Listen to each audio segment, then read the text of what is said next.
Let's stay in the state of Texas, at least for now, because that's where Patrick Mahomes played quarterback for Texas Tech in Lubbock, Texas. You were there for his pro day, and you came away impressed because you wrote, and I quote, his draft stock is as high as ever. Why? Well, when you watch Patrick Mahomes at a pro day, and you have to understand that a pro day is a scripted set of 68 plays. He worked with his quarterback coach on these. There I am in the corner talking to Cliff Kingsbury. You saw me for a second.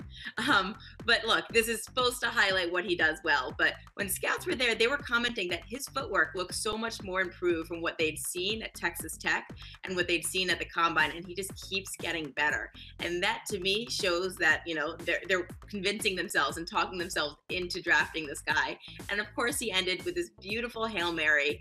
It was about 78 yards. And that just shows that unique arm strength that he has. And you're going to hear gunslinger with Patrick Mahomes all of the time. And he earns that. He kind of makes some risky decisions out there, but the arm strength cannot be denied. And look, he might be a project. You get him behind a veteran for a year or two, and I think you get a stud. Well, you hear gunslinger, and that's not always a positive. How is it a Right. positive for him? I think it's a positive because of this. Look, he came from the air raid system, and we know that air raid quarterbacks sometimes flounder when they get to the NFL. But Patrick Mahomes is a little unique in the sense that he hasn't really been playing big time football for a very long time.